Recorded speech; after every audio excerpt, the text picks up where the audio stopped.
Excellent. All right. All right, let us begin. Okay. So welcome once again to our new way of doing things, which isn't quite so new anymore. It's all becoming very familiar now. So this is lecture 4 of 5. And there are existing notes which you can download from the Avpals website. So you don't need to write anything down. Except the website address, which I'm sure you know by heart by now, or simply just type Avalon Computer Pals into your search engine and navigate revisit a seminar, and you'll find 5 ways technology can help you get social in the course notes. Also, to make it easier, I've highlighted the headings in yellow and the programs, apps and devices in order to find the apps that and programs and things that we've been talking about. So you can also, of course, re-watch the video that Jim is recording as we speak, as I speak, a bit later in the week. So in this lecture series, I don't know if you'll remember, but I've been haunting search engines to bring you the best information that I've been able to find on how to better use your computer, phone, and other smart devices. So I can let you know what's online you can get to keep up with or even improve your lifestyle. So number 1 was called Get Smart, and it was about apps and programs that can help you stay in shape and informed. So you can check the Avpals website for the notes and video if you're interested, if you missed that one. Get Smarter highlighted brain health. We discussed lots of resources that you can use to sharpen your response time, point you to training courses that you can do online, and lots more. It's also up on the website for you. Now, last time we got together, we discussed how to get help. We explored ways that technology can work for you, from ordering your dinner by pressing a few buttons or switching on the bathroom light with your hearing aid. It really is all possible, as you'll find out if you go and look at it, if you didn't see it before. Then in the Get Out talk, to be held sometime in the future, we haven't put a date on that one yet, I'll show you ways to rearrange your life so that you can get out and about in many different ways, both with and without your own car. It's a bit of a new way of doing things. But back to today, we're going to get social, and I'll endeavor to explain the social side of the online world, helping you with suggestions as to how to keep occupied along with other people. It's about social media, cooperative games, adding your opinions on Twitter, and also giving you links to clubs so you can more easily connect with others. So here's a look at what we're going to talk about today. The focus is mostly on, but not exclusively on, ways to keep in touch without going out, which could, of course, put our health at risk. Firstly, we'll look at 5 devices and apps that keep you in touch with those who don't live with you. Next, we'll see 5 social media platforms that you can become involved in if you're not already. Then we go on to online social games, a huge way to find like-minded folk. And we'll highlight the best options for seniors, of course. Staying connected with your community through membership of social clubs can be fun, and many of them may be closed right now, but it is nice to know they exist, and I've provided lots of links in the notes so that you can explore all the possibilities. And finally, postcards and greeting cards sent through the old-fashioned snail mail method are still a really great way to communicate. But did you know that you can create your own without leaving home? So I'll tell you about them later. It really is true that you never need to feel alone. There are so many ways to connect with others. So let's get social. We're going to start with the devices, programs, and apps that you need to keep engaged in life without leaving home. The most obvious is your smartphone, tablet, and if you still have one, your computer. Now, these devices you do need in order to download apps and programs that we're talking about today. So it is a good idea to keep them reasonably up to date if you want them to work properly. And by up to date, I mean updating software when the device tells you to, and also updating the entire device every few years. So here are some of the things you may not know about your home phone. Now that you are on the NBN, your phone, which is you probably owned long, is now also an internet connected enabled device. And if you get one that is specially designed for the internet, as we've had to do recently, you can, because our old ones simply just weren't working properly. They still work, but not properly. And here are a few things that you can do, get as far as extra features are concerned. With this particular one, I really like it because it's got an extra loud ring, it's got big buttons, it's hearing aid compatible, and so you can check who's ringing your doorbell. You can also get it to activate your personal alarm and ring anybody that you need. And of course, all calls in Australia are free. So it's not that your current phone wouldn't give you that feature, but it's worth looking at the new phones if you haven't done that yet. So we've all learned about video conferencing with apps like, of course, Zoom, and here we all are, but there are lots of other free ones too. There's Microsoft Teams and Hangouts, and of course, you can access these on most devices. They all have some advantages and disadvantages. And I've actually skipped a line here. I meant to go back to number 3, which is getting on to the most popular communication apps. So these can only be used on your smartphone, just to save confusion. And starting with the ones that are end-to-end encrypted, which means that they are secure. You can only ring someone who has your phone number on their phone and vice versa. So the most used apps are WhatsApp, Viber, and Telegram. I've used all 3 and they're all great.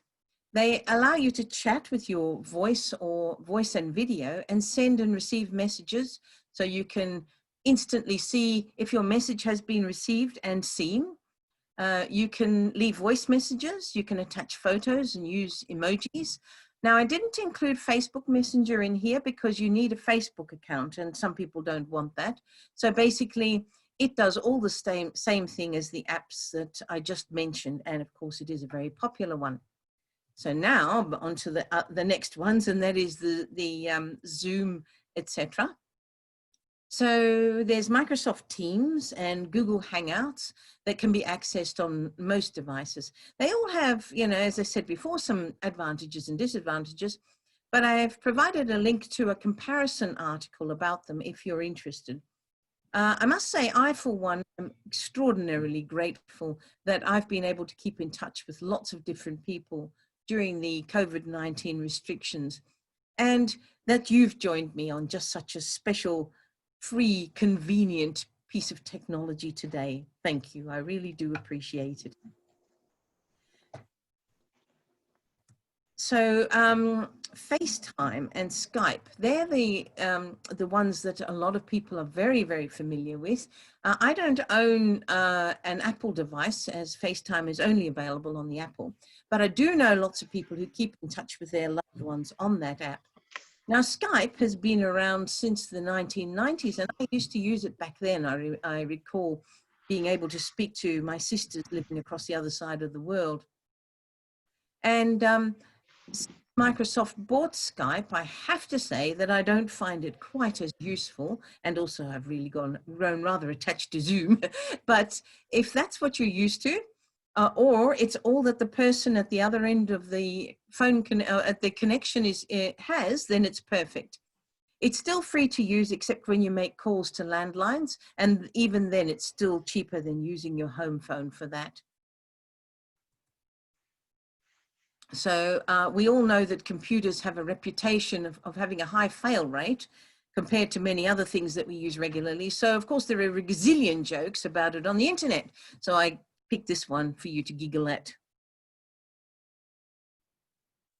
I certainly know that they do smell the fear.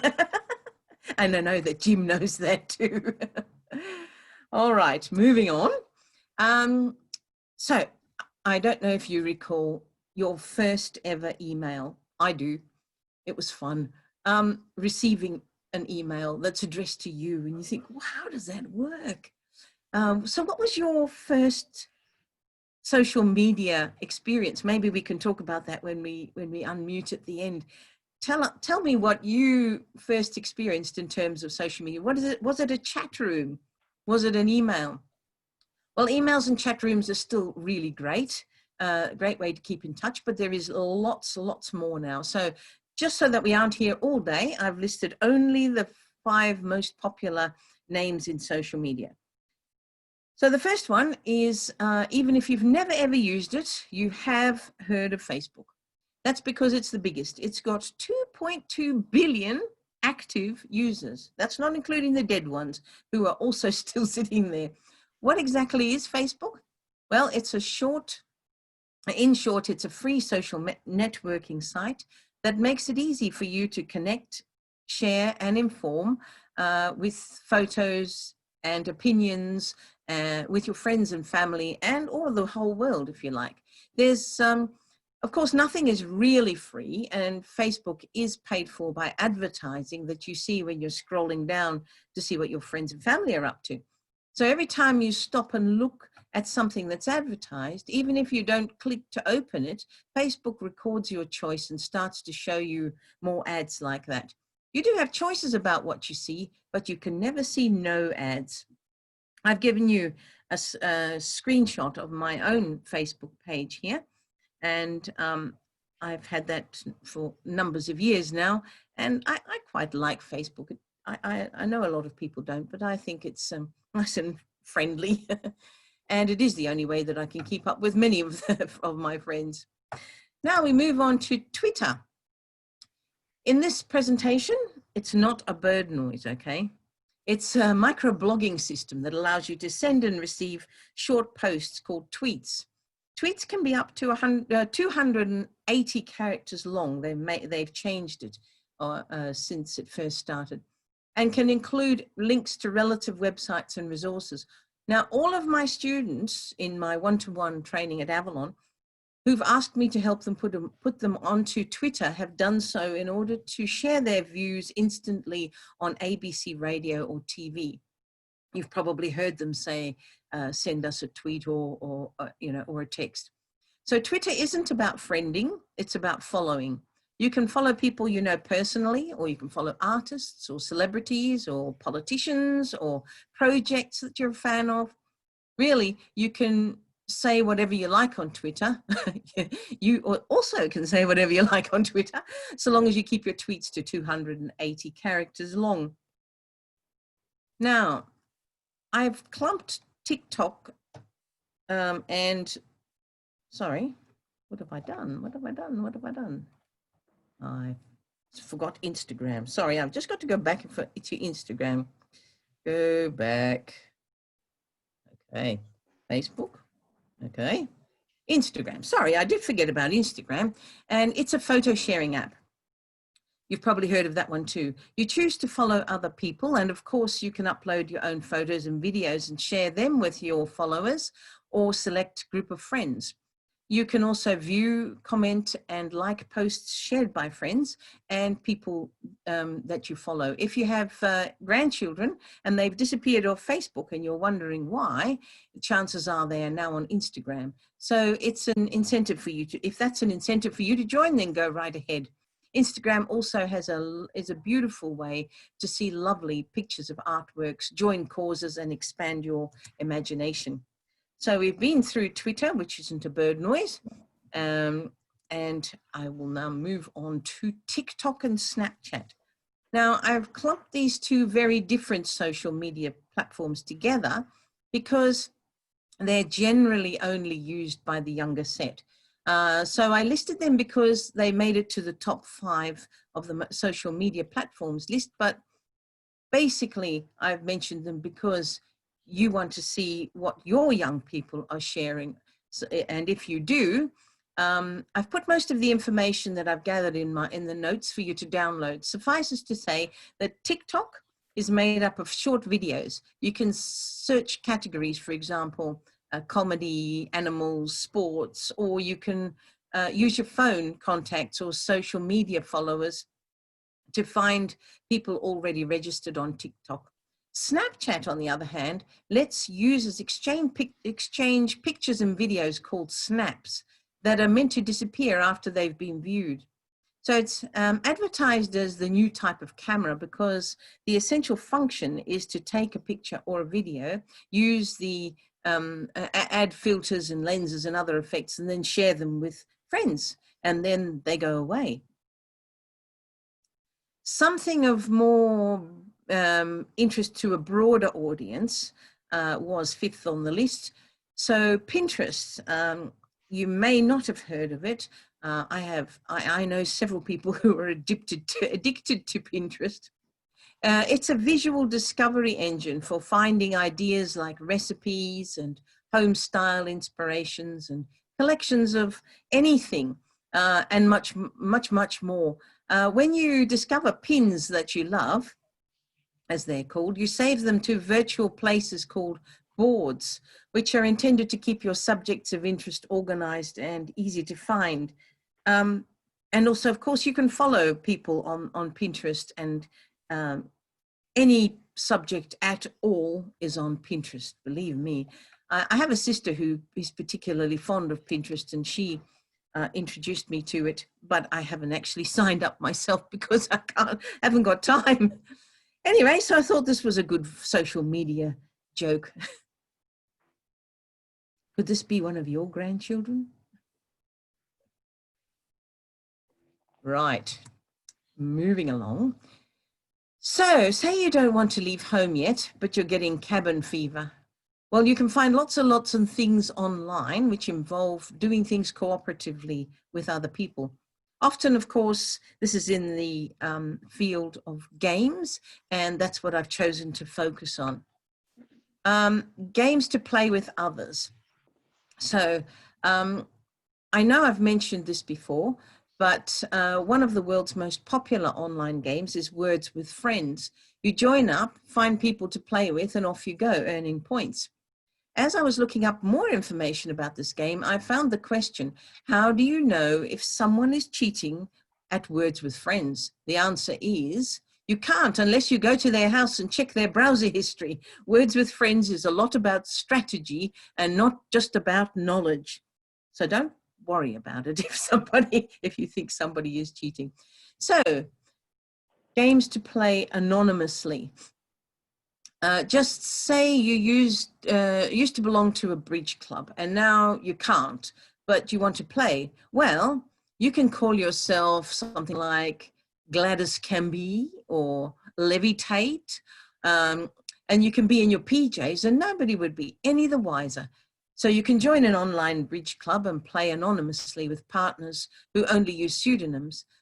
Some other games where you can stay anonymous are, well, there's any one of them that you can make up your own name for is basically anonymous. And I mean, golly, you could make yourself be that guy if you wanted to, because they've got obviously avatars that you can use.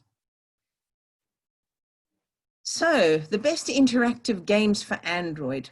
Now, there are so many to choose from that I absolutely can't advise you or even recommend any in particular, because if you want to play games on your phone, you have to know what you like.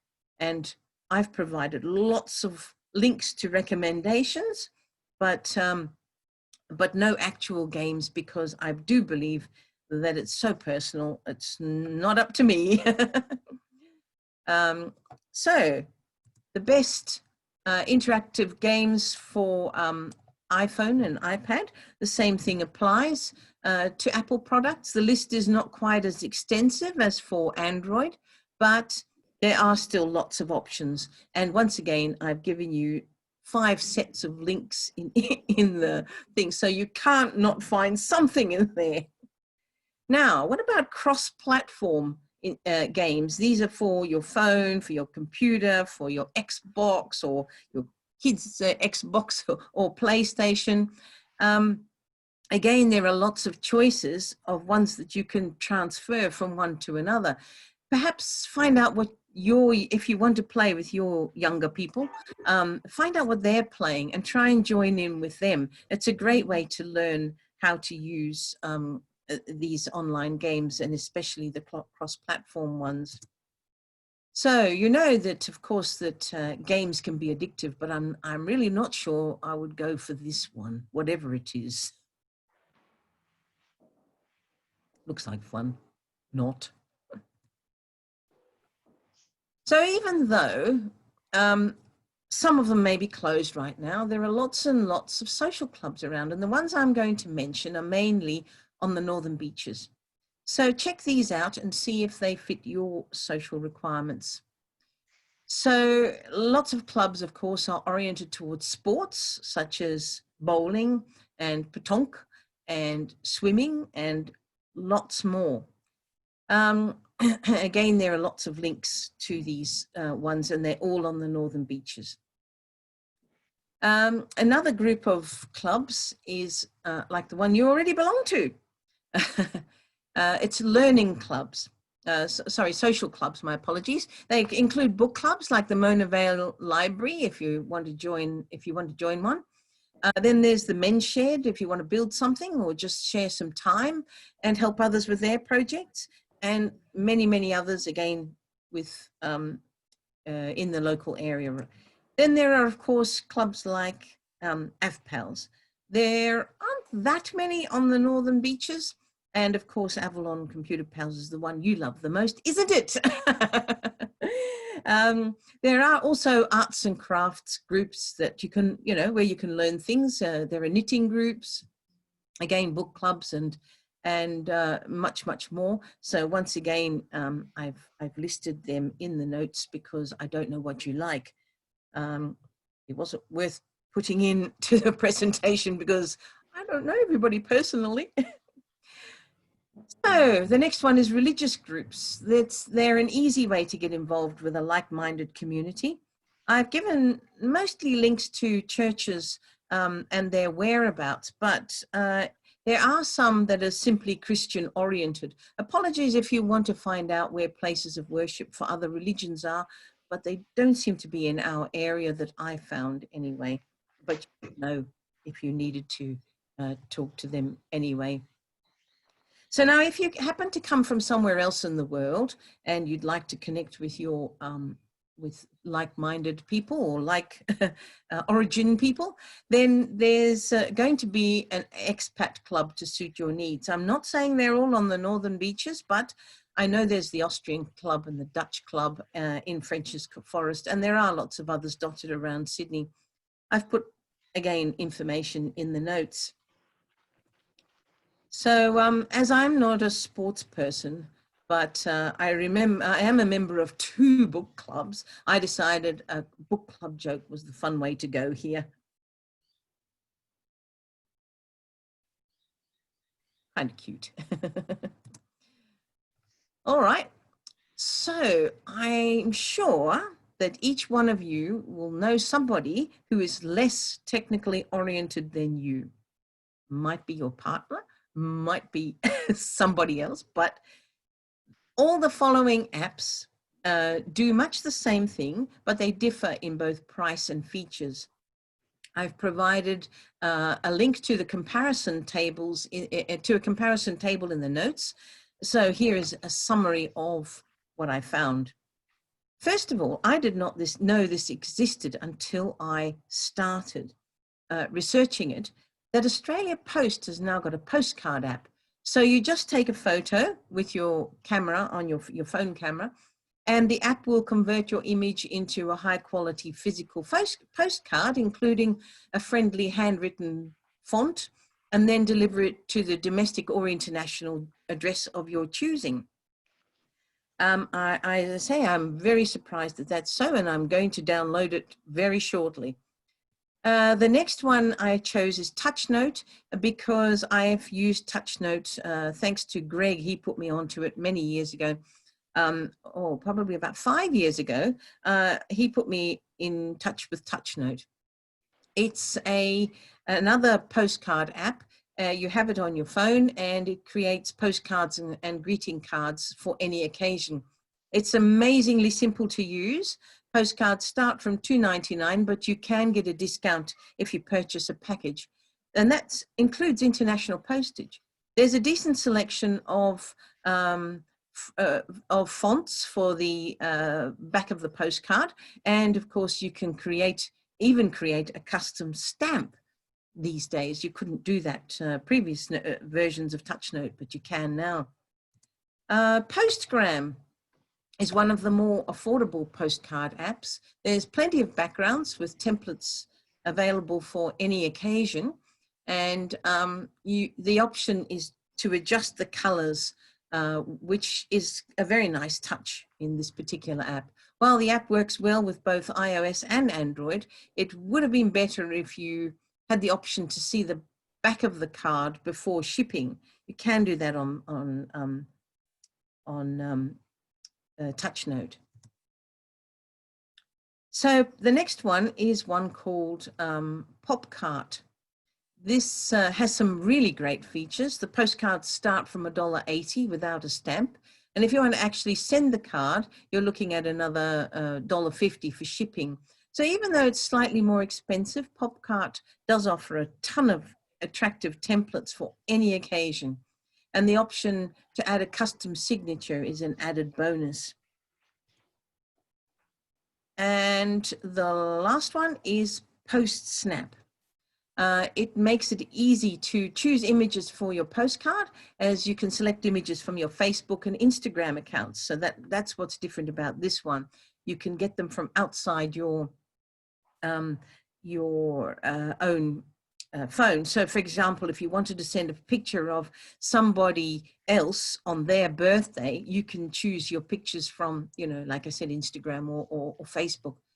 Effects similar to Instagram filters let you refine your images.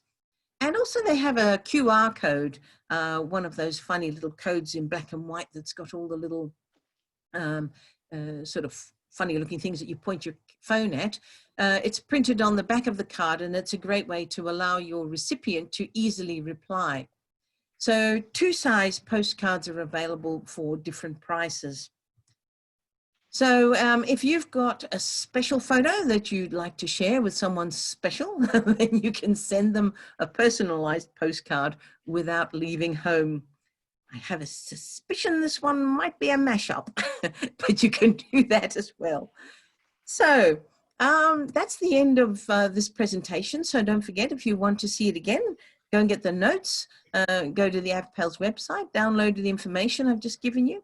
And if you have any questions, you can just put your hand up and we'll chat once I've unmuted your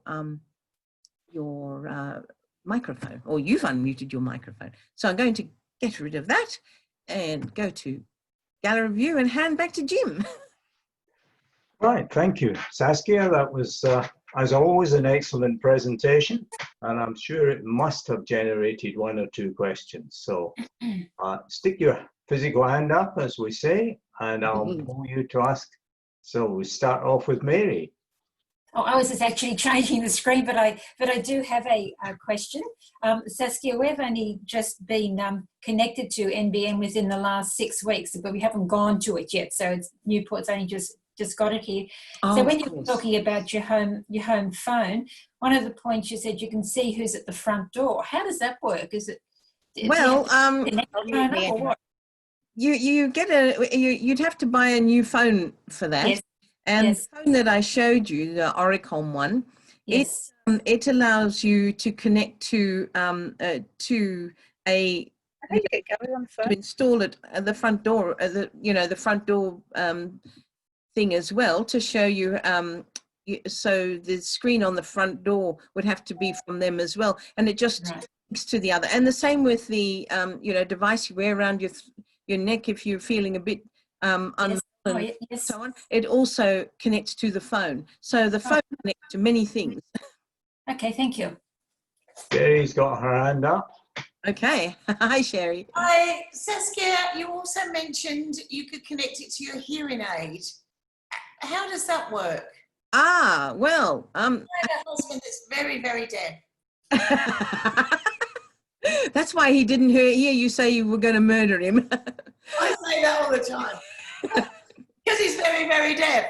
Okay. Well, the thing is that you can actually do that with a mobile phone. I think I told the story before about how I found out about this. It was at last year's Avpals Christmas party when Peter Marshall, who we all know well and love lots, he had a he said we were talking in a little group and he said, "Excuse me, I've just got to go. My mobile phone's ringing." So he went to answer his phone. We couldn't hear his phone, but he could because it was connected to one of his hearing aids and it was on a table somewhere far, far away. So, and he didn't have to do anything like pick it up. He just had to press the answer button. And you can do the same with the home phones, some of them. So how do you do that with the your iPhone? You have to buy a hearing aid that is that enables that, and that was in one of the presentations I gave before, the Get Help one, I think. Yeah, I missed that one. Yes, well, that's the one that's got all that information in it. Go and just download the notes if you don't want to watch the whole thing, because it does give names of ones that you can use. Oh, thank you for that. A pleasure. John was trying to get in, so. Hi, John. Thank you, Jim. Saskia, coming back to your phone front doorbell again. Yes. If I understand you correctly, there's a device at the front door, is there? There is. It's a little camera at the front door. Is that communicating by Wi-Fi? Yes. Right. I believe, no, I think it actually might be Bluetooth. Yeah. I'm not Wi-Fi. Sure. Wi-Fi, yeah.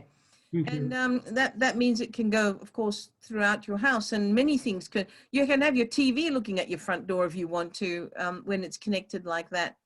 But the phone is a useful thing because, you know, you can have the phone sitting next to you when you're, you know, watching TV, and then there's a little screen on there. I've actually seen it. It actually works.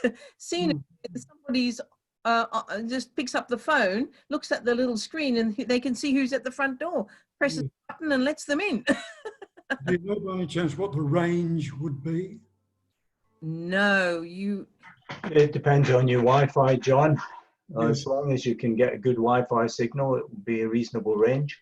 They're about $100, I think, the cameras on the doorbells. Thank you. So they're not cheap. Helen had a question. You'll have to unmute to ask us, Helen. Yeah, you're still muted, Helen. Here we are. Oh, there she is. Hi, I've been playing the free games, the word game and the solitaire, inundated with ads, of course. But my daughter said to me, "Oh, Mum, if you want to pay, then you know, you'll be free of the ads." Is that a PayPal situation, or how do you pay for those? Mostly you can pay for games with PayPal. But the other thing that they like you to do, I haven't done it myself, is to put a bit of money in on your Google account. They're constantly wanting you to, or if you've got Google, or maybe with Apple, then they sell you the app through the App Store. So you put some money on your App Store, and you can buy one of those cards. You know, you see them in Coles and Woolies. You see those cards that have got iTunes and Google Play and all that. If you buy one of those, that's the very safest option for paying for things. But PayPal is the second. How would you pay with that? You use a number or something? Yeah, like it's like a scratchy. You scratch the back of the card with this little silver thing on it, and you type in the numbers, and there you have your credit there. Oh, that sounds good. Yeah. Also, I noticed in Facebook they're always making up a storybook for you, a photo album. Yes. Would that be the way you could pay for that too? Yes, of course. No, I'm not sure with Facebook whether you'd have to. I think that would be a company who would be. I think that would be a company that would be putting that together, because Facebook wouldn't be doing that. So I think you'd have to find out what the payment structure is if you wanted that to be made for you through Facebook. But there are thousands and thousands of other places. Even if you get the Officeworks app, you can make your own albums. You don't have to make them from Facebook. That's for sure. But it's up to you, of course. If all your pictures are there, then it's handy to have them there. I've not tried it myself. Yes, I noticed they make them up. They're quite good, but sometimes they put repetitive type of photos. You've got to edit them out, of course. Yeah. Yeah. And those Postit notes that you were talking about, Australia Post apps and all those, you've got to pay for those too? Well, no, you don't pay for the app at all, but you do pay for the postcards, of course, because they've got their physical things that arrive in the mailbox. So it's just that you've created it from scratch. So like with Touch Note, they usually like you to buy a bundle. So if you've got, say it's getting close to Christmas or Easter or a clump of birthdays that you know of, you just keep, download the app, buy a pack of credits, and then send them off at your leisure. I'm not sure about the Australia Post one. I've been meaning to download it ever since I saw it, because I think I'd rather use that than the other one, than the Touch Note, because it is Australian and I like to support that. You wouldn't do those through the Google Play? Yes, that's where you would get the app from, through Google Play, but it is free. Yeah. Thank you. Yeah. Right. Someone else had a question. I've lost track. Ilse. Okay. Unmute, please, Ilse. You still? I didn't actually have a question. I was thinking about my first email. Oh, great. And tell me. I think it was in about 2000 that I got my first computer. And then I had an email and I was absolutely elated. But what was more interesting, I knew nothing about it. My children knew more about it. I play an unusual instrument, the zither, which is a German-Austrian instrument. Yes. I had very old music. There were no teachers. I was self-taught. And they always said it's dying art. The instrument is dying out. It's too old-fashioned. You don't do anything with it. And as I was a teacher of clarinet and saxophone, which is a modern instrument, I said, oh, I can afford a hobby. I can play something very ancient and don't worry. But then my son said, you've also got the internet. I said, what's that? And he said, put in zither. And I put in zither, and suddenly all these clubs came up. I discovered that the zither wasn't dying out at all, that I had a revival in Germany. There were seminars, and I've been on several seminars, beautiful seminars, and have been in contact, wrote some books. And so the first time I got on the internet, I couldn't believe it that happened. So that was my fabulous. I always thought, wow, this is, I never knew, but it sort of opened the world to me. And great. of course, I keep in contact with lots of people because it's an unusual instrument. I have my English website, which might be the only English website. And I get lots of questions from around the world for people who don't speak German. So fabulous. I could find, it was, I remember it was about 2000 or something, together with the Olympic Games or something, everything modern happened. So. Yeah. Fabulous. Thank you for sharing that, Ilse. Much appreciated. What about you, Kerry? Kerry's got her hand up. Yes. I just want to make a remark about the zither, because I love the zither.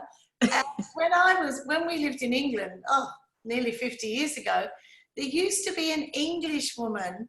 She was very, very famous at the time, who played the zither, and she was always on TV. And that's where I first saw the zither. Would you have heard of her? I can't think of her name. Shirley Abiker. Shirley Abiker. Oh, is that it? The name is familiar. Brilliant, actually. There you go. She did have a different zither. She had a chord zither. I saw pictures of it. It's not the zither I play. It's not the concert zither, but Oh, okay. Lovely. I heard of it. And thank you for the name. Jim, can you remember your first email? Can I remember my first? Yes. Oh, it was a work email. I don't think it was very interesting. Oh, okay. I remember mine. It was a joke. Through work, of course, but you know, somebody sent me a joke. Right. Any more questions? Can I just ask something else? Sure. At another time, could you go through Spotify? Yeah, Well, put it on the list of topics. absolutely. Yeah, we can do Spotify. I just discovered Spotify and I think it's wonderful. And it was just that I'd asked my grandson, he put something on his Instagram about Spotify, and I asked him how I could download it. And that led to, can I download your whole playlist, or can I do this, can I do that? And because we're texting each other with it, well, we're Instagramming, messaging things. But there's so much more to Spotify that I really know. And my grandson gets a bit upset if I keep asking him questions. So I have to sort of phase them a little bit. But it would be great if we could do something on Spotify. Okay, Spotify is good. Okay, we'll certainly make a note of that. Thank you. Cherie, do you pay for Spotify? You get free, and then you can pay for premium. Yep. I do. Yeah, online, is it? Yes. Oh, And right. when you first go into it, I mean, I'm very new, so I could be doing this wrong. When you first go into it, you put in the different artists that you like I quite like jazz. And then when you go into, it says your daily play, and you press that, it can go all day with people that you've liked. Like I like George Benson and Dakota Staton, George Shearing and all that. And it would just put all these tunes together, or songs, that just play all day in the background. It's fabulous. And it's free. It is free, yes. You only get 3 months free though, don't you? I don't know. I've only just got it in the last month, I think. Yeah, I've No, got I think- 3 months No, free. I think you get. It's limited, but I think it is still free. I Yeah, don't- it's the premium. You get 3 months free at the moment for premium. You get that as a trial. Yes. Yeah. Mm. I've got a question. Chris, where are you? Chris? I said, where are you now? Are you home? You were in your car. Oh, you're on mute, sorry. You're still on mute. Hold on. So did you get home safely, did you? Can you hear me now? Yes. No, I'm not home. I'm in the Food Fresh shop on Monavale Road. Jane There you wants are. to stop and get some veggies. She's getting the coffees, and I'm in the coffee shop. So you see, Continuing to watch your wonderful seminar. okay. So you see, everybody, you don't actually have to be home to watch our Zoom classes. You can just go out like Chris. I do have a question though. I've never done Zoom on my phone Oh. before, and I can't get the gallery on my phone. Oh, okay. Maybe Maybe Jim find can help gallery you on an because you've got an iPhone. Apple. Yeah, I can get it on my iPad, but how do I find it on my phone? It doesn't seem to come up in the same way. It's probably because the phone screen's so small that the gallery would be fairly unworkable. I think. Oh. I haven't tried it on the phone. I'll try it. I might be able to answer it later, but not now. Okay, it's not even giving me the option. I know other friends who do it only come up with 5 photos on their screen usually.